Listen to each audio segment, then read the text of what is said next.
Et je vous ai entendu, Madame l'ambassadrice, mais quel culot de venir ici et de défendre ce que votre armée coloniale est en train de faire au peuple palestinien et au peuple libanais.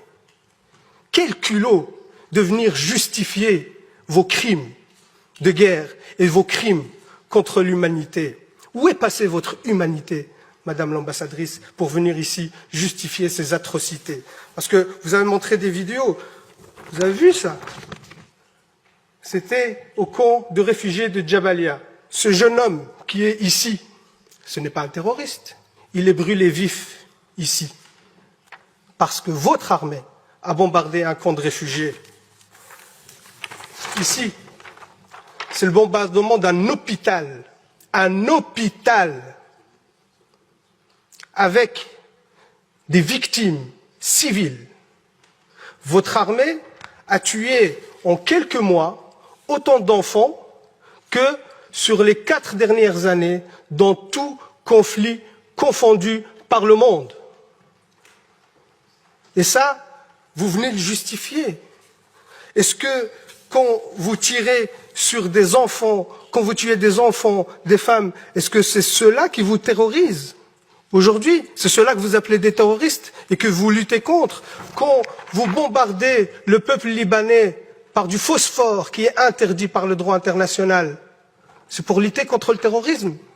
Quand vos soldats, qu'on considère que vous dites que c'est l'armée la plus morale du monde, quand vos soldats exhibent les vêtements des femmes assassinées et qui font des vidéos de divertissement sur TikTok, quand ces mêmes soldats posent avec leur butin de guerre fièrement et qu'ils sont fiers de tuer des enfants et des femmes, et c'est eux qui le disent, hein, dans des vidéos TikTok, dans des comptes Twitter, ça c'est votre armée la plus morale. Et oui, monsieur de Macht, moi je ne me rabaisserai pas à vos insultes sur l'éducation, ainsi de suite, je vous laisse ces bassesses pour vous. Mais par contre, oui, moi je prends parti dans ce conflit, je prends parti pour les opprimés. Je prends parti pour le peuple palestinien. Et ça vous a tellement agacé que je brandis le drapeau palestinien dans cette commission. Je vais le refaire, monsieur de Macht. Ce peuple a le droit d'exister, a le droit à sa liberté. Ce peuple a le droit à son indépendance. Ce peuple a le droit à la dignité. Et vous les combattez. Vous faites un nettoyage ethnique. Vous faites un génocide contre le peuple palestinien sous prétexte de lutte contre le terrorisme, alors que c'est vous, l'armée la plus terroriste dans la région. C'est vous les vrais terroristes. C'est vous qui colonisez la Palestine depuis 76 ans. 76 ans. Il n'y avait pas de 7 octobre depuis 76 ans.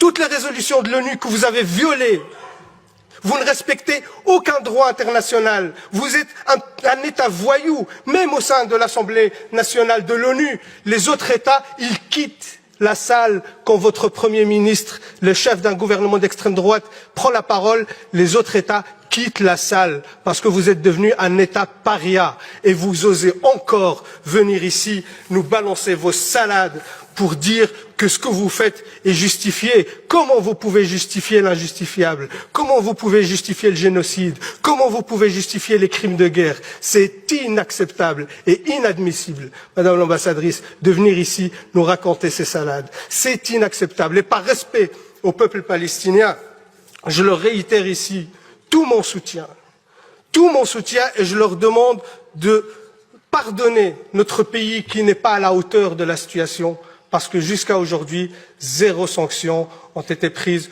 contre votre État. Et vous savez, vous avez justifié vos réactions parce qu'on vous a lancé des roquettes.